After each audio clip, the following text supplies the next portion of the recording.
फ्राव जोङो चेलेन्ज खालामो बैसोर जायफोर मोनाखै होनना बुङो बिसोरनि सायाव मा बुंगोन जायफोरनि अपोजिशन पार्टिया अपोजिशन पार्टिया बे अपोजिशन पार्टिफोराथ' लाजिनांगौसो दं आरो बुंनो थाङोबा जोंनि बिसिडिसियाव प्रमद बर'नि दैदेननाय सरकाराव आइअआइ न' लुफुंनायाव जोङो दुगासो दुनांगोन मानो होनबा जोंनिखौ दा बुङोबा बृन्दाबन बादिसो नुलायलांबाय न' गामिफोराव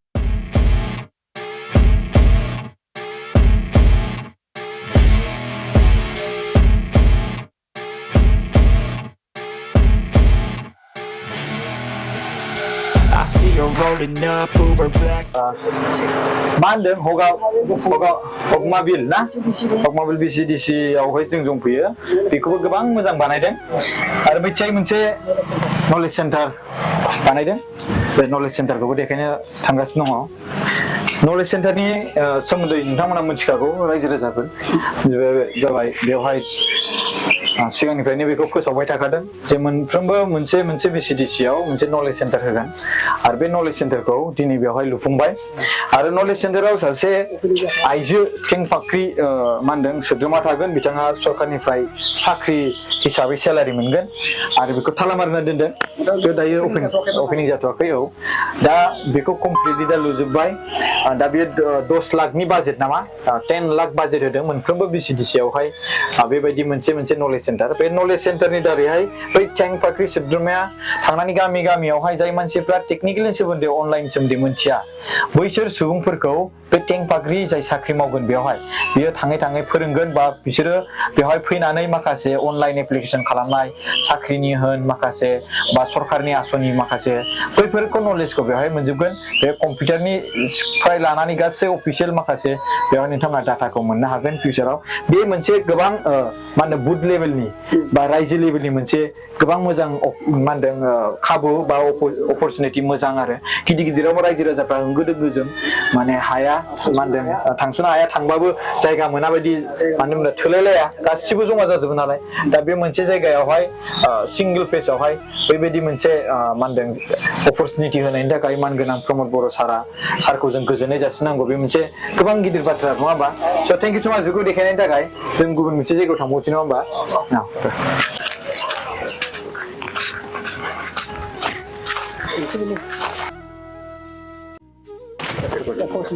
एकस बिघा ना 21 बिघानि फुख्रि पार्ट 1 पार्ट 2 मोनसे फुख्रियाव ना 1.5 हेक्टराव बेसेबां जाहैगोन खै बिघा जाहैगोन इयो 1 हेक्टराव 7 बिघा सामथिं थायो 1 हेक्टराव ना होमबाथ' बिराद गिदिर फुख्रि बेवहाय जों फैदों दायो जोंनि मानव गेदेर प्रमद बर' सारनि दैदेननाया बेबायदि फेसिलिटिसखौ होदों रायजो राङैनो बयबो बेखौ देखायनो थाखाय नाजादों आरो बेवहाय आंखौ लानानै फैदों बिनि थाखाय आं गोजोननाय जासियो जे गुबुन सोद्रोमाफ्रा दानि दैदेननाय सरकारखौ जेबो होआखै बुंनायनि थाखाय बिथांमोनावबो रागा जोंनाय फोरमायदों जे बिथांमोना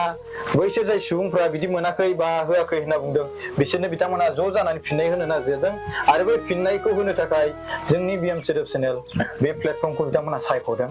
भिडिअ ओंखारदों स' दायो बिथांमोना फोरमान होनो नाजादों बेखिनि मोननायखौ माखासे मोननायखौ स' बेबायदिनो गोबां जायगायाव आङो गिदिंगासिनो दङ दतमा ब्लगावहाय गोबां जायगायाव थांबायानो बेखौ नोंथांमोना फुल भिडिअ नुगोन गोबां गोलाव जानो हागौ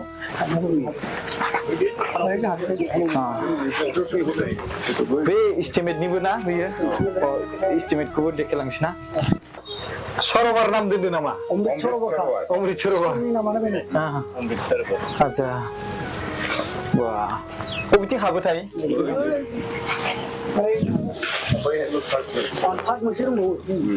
बे पार्ट 1 पार्ट 2 आच्छा मथा-मथि जोंनि बिसिडिसियाव ओरैबायदि जौगानायखा बुंनो थाङोबा न'खौ होनोबाथ' न'खौबोथ' दहाय गोबां मोनजोब्बायानो मोनसे गामियावथ' फुरा मोनजोबदों न'खौ बुंनो थाङोबा जोंनाव बिसिडिसियाव 900टा न' दङ खाथा-खाथाखौ लानानै दा बेवहाय जों बुंनो थाङोबा जोंनाव ओरैबायदि बुंनो थाङोबा दा आन्दायफैयोसो दाख्लै बेंगलनि सासे मानसि फैदोंमोन हारसा मथा-मथि गोदो फैनो हायामोन दाना फैबाय गिनानै दाख्लै फैया नै दाख्लै फैना बुंफैबाय ओरैबायदि सोलायबाय बिटिसिया माथो घरे न' बबेबा मोनसे न'खर गैया जे मोनसे फाखा न' गैया बुंनो हाया आरो जों बुंनो हाया आरोखि आरो दानि न'ना ओरैबायदि गोदोनि 1,30,000 जों जेरै नुफुंदों दानि जोंनि 1,30,000नि न'आ ओरैबायदि बे एखेयानो माबा फिगारा थेवबो ओरैबायदि डेभेलप ओरैबायदि कनसियासजों जों नुना होदों नायबा बे 1,30,000 न' जाथावथाव माबायदि आरो बे 3 लाखनि न' जानो हागौ बेबायदि आरो माने 3 लाख 4 लाखनि न' जानो हागौ बेबो मोनथामना मोननै आच्छा खुलुमबाय नोंथांमोना नुदों मोनसे जायगायावहाय जों फैनानै दंफैयो बे फुख्रि दङ बिनि बेक साइडआव मोननै फुख्रि आरो बिनि जे फुख्रि बे फुख्रिखौ दैदेनगिरि माखासे मा होनदों दैदेनदों बे दैदेनगिरिजों आङो माखासे बाथ्रा मोनथिगोन बे फुख्रिनि बाजेट बा सोमोन्दै स' बे फुख्रिनि सोमोन्दै एसे फोरमायना होदों आंना बे फुख्रिया अमृत सरोवर ओमफ्राय जों मोनदों दा बे फुख्रियाव जोंहा बे दुब्लिया आगोलाव माइ गायग्रामोन माइ गायबाबो जोङो एखनबा समाव मोनो एखनबा समाव मोना खुनु भरसा गैयामोन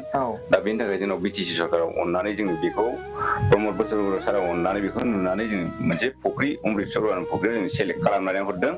दा बे सेलेक्ट खालामनानै जों बे फुख्रिखौ जों जावनानै दा कमप्लिट खालामबाय कमप्लिट खालामनानै जोङो दा नाबो हगारबाय 4 कुइन्टेल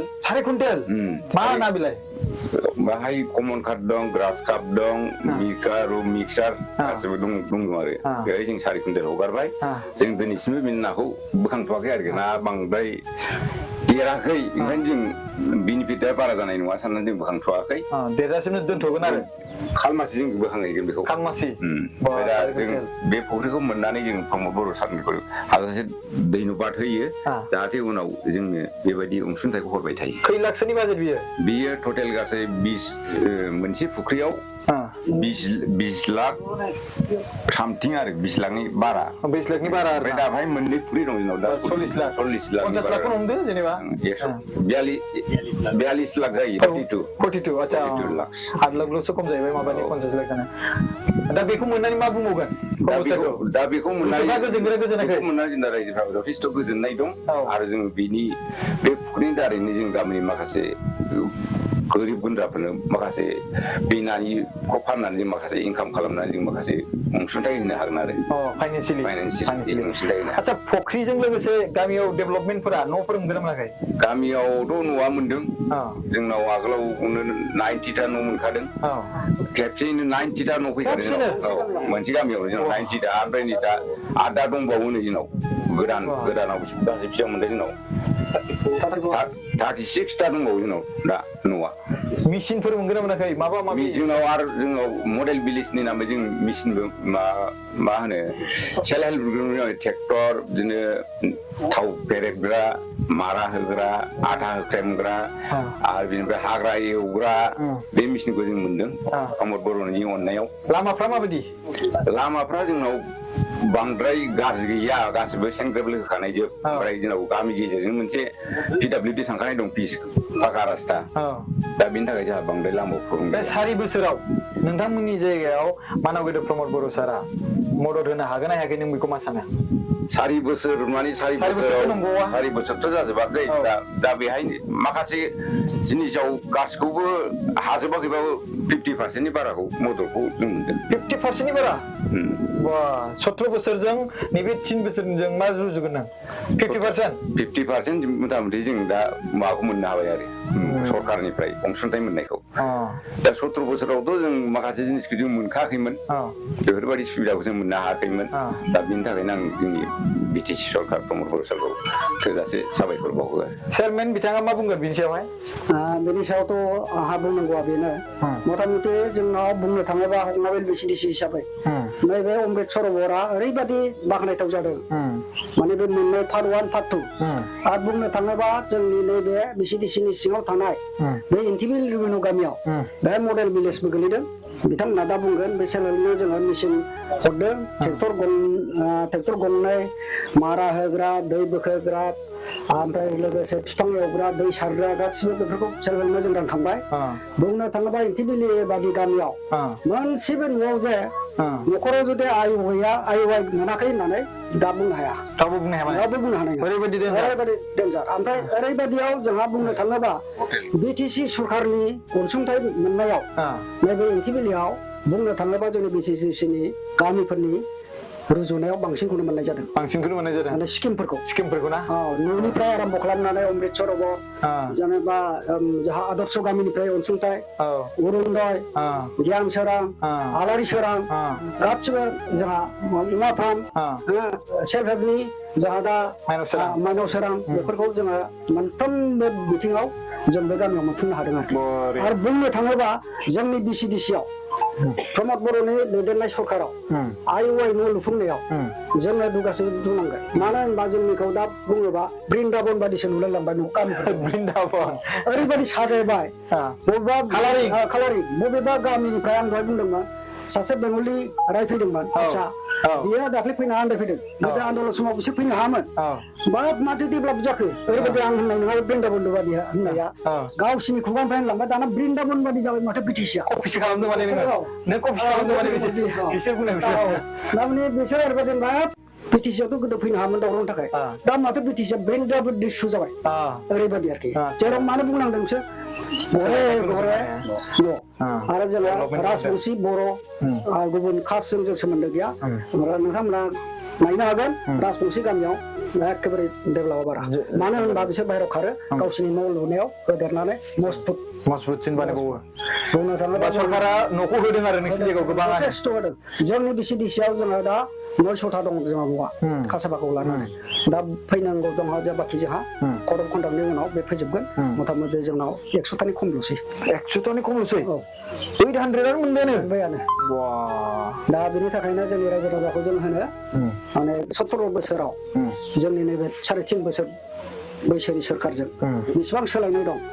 घरे घरे थांनानै सोंबा मोनगोन चेलेन्ज खालामनो रेडि माथो होनबा हकमाबिल BCDC चेयारमेन बिथाङा डेभेलपमेन्टनि खान्थियाव जोङो चेलेन्ज खालामो बैसोर जायफोर मोनाखै होनना बुङो बिसोरनि सायाव मा बुंगोन जायफोर मोनाखै होननानै बुंदों आं मोनथ'वाखै अपोजिसन पार्टिया बे अपोजिसन पार्टियाथ' लाजिनांगौसो दं गावसिनि 17 बोसोराव माबायदिमोन गावसिनि मोखांखौ गावसोरथ' एसे लाजिनांगौ दंना जोंनि नैबे 2.5 बोसोराव जों मा मावदों नुदोंना एग्जाम्पल देखायदों बिसोरथ' देखायनो हायाखै बेथ' मिडियाफ्राव होनो जेबो मावनो हायाखै प्रमद बर' सरकारा दाथ' नुबायना मिडियानि गेजेरजों नायलांबानो जाबाय घरे घरे हाब बबेबा खन्द'आव थां जेरावखि गामियाव थां मोनाखै होननाय जिनिस गैया